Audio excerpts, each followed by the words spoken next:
Let me tell you something that most people don't learn until life humbles them. Everybody loves the phrase move in silence, but nobody actually tells you what that means as a child of God. Because moving in silence is not just you being mysterious, it is also not just you cutting off people, but it is an act of spiritual wisdom.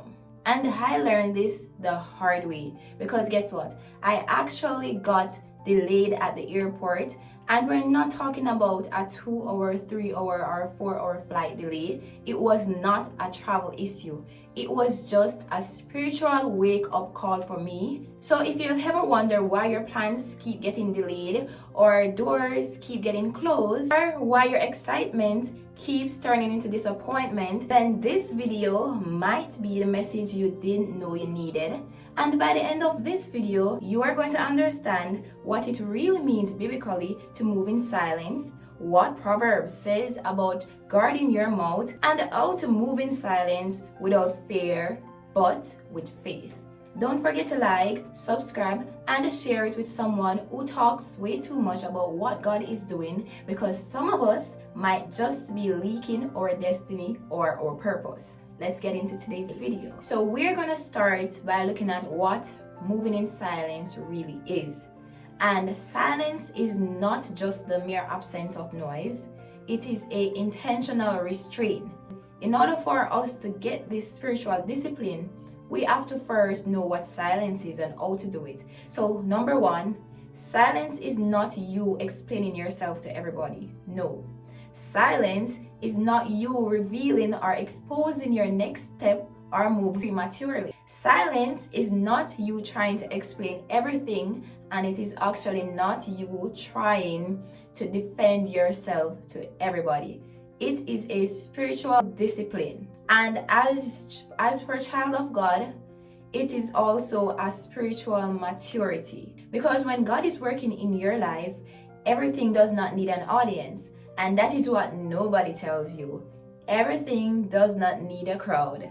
Everyone does not need to know what you're doing or what God is doing in your life. Because one thing that I often tell people is that not everybody out here wants to see you win, right? Even if they're smiling in your face, there's still this spirit of jealousy within them. Some people actually want to see you fail. Now, I'm not here to make you scared or paranoid. I'm actually here to tell you the truth. Not everybody that is clapping is celebrating. Some people are just there to collect information and that's it.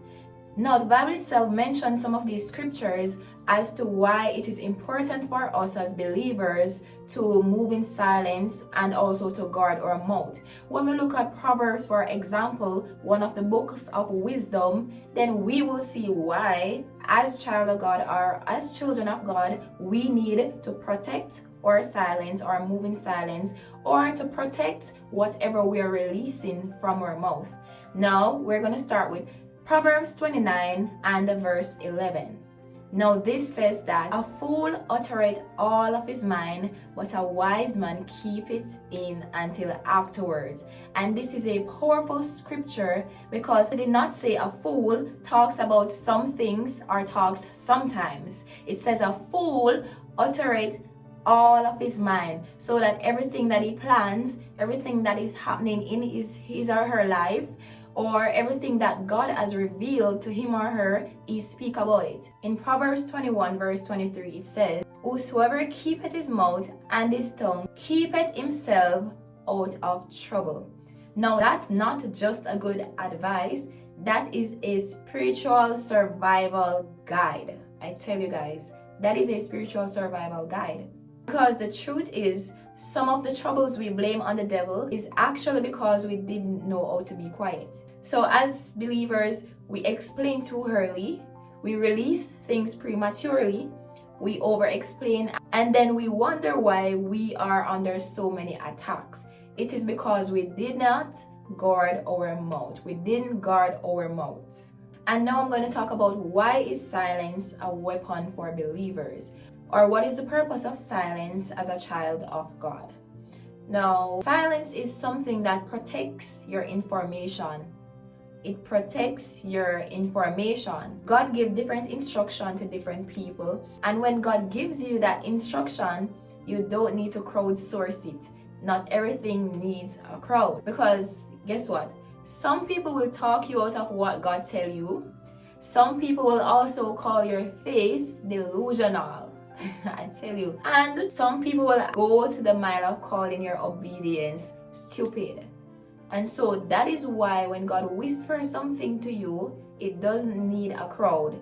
It needs you to be silent in that season until He tells you to release that information. And not just you releasing that information prematurely.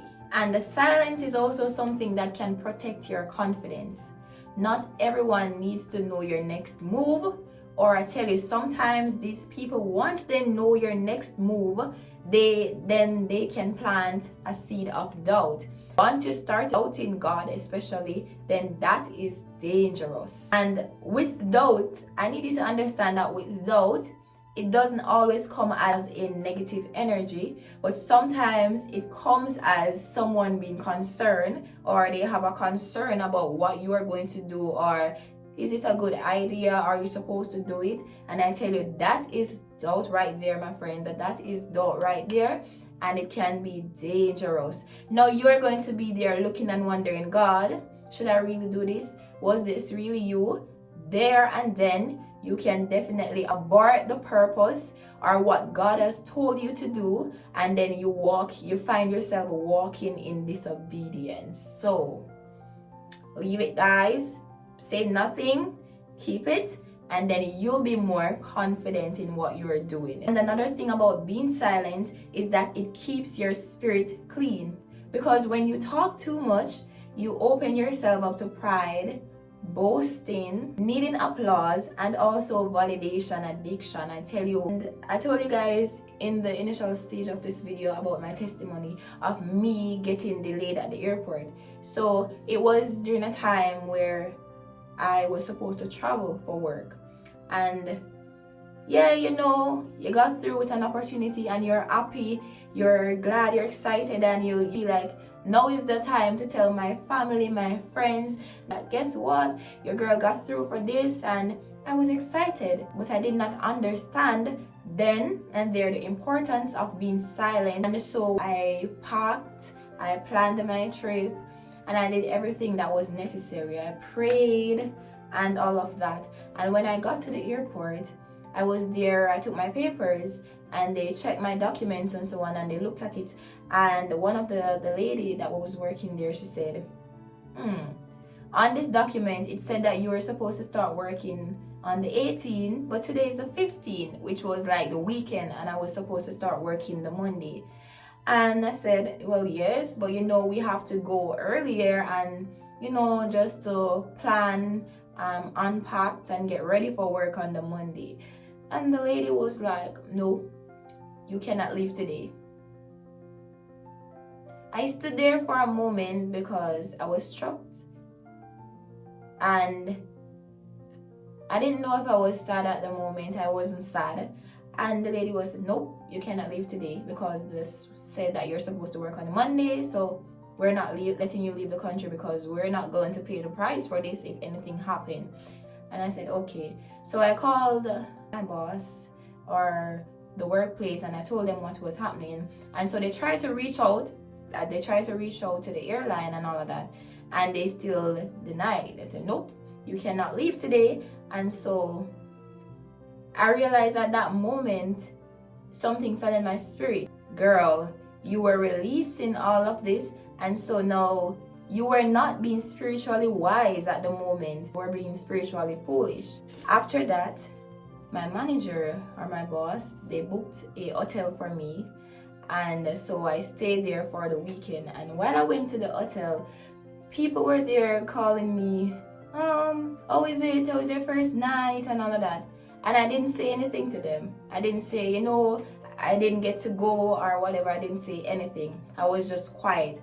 And at that time, I realized the importance of being quiet. I realized the importance of saying nothing, because it fell in my spirit that, this happened it's basically a spiritual wake-up call. God wanted to show you that when you release things prematurely, then things like this will take place. Things like this will happen. You could have been denied and not delayed, and I tell you that would have been the worst case.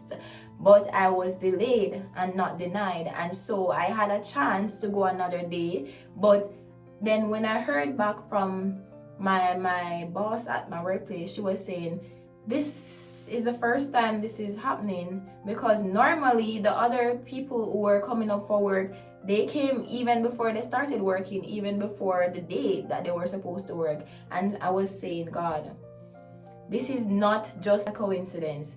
Obviously, you are teaching me something in this. So let me give you a few signs that you are not actually moving in silence. So number one, you announce your goals even before you start working. That one. Number two, you feel pressure to prove yourself to people. Tell people your plans, but you haven't prayed yet. So my question is, are you protecting your purpose, or are you performing your purpose? That is my question to you. You can comment down below what you think. Guys, let me end with this. Moving in silence does not mean you're being secretive. It means you're being spiritually disciplined. So if you're entering a new season, please hear me.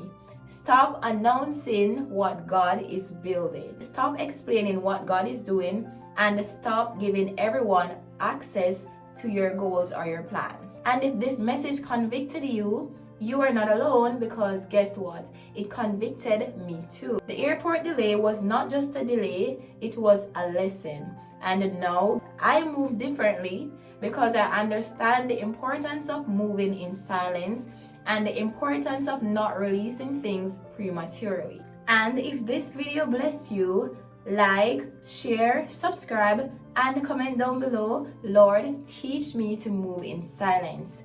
Thank you guys for watching. Remember, it's your girl Martina, and you are love.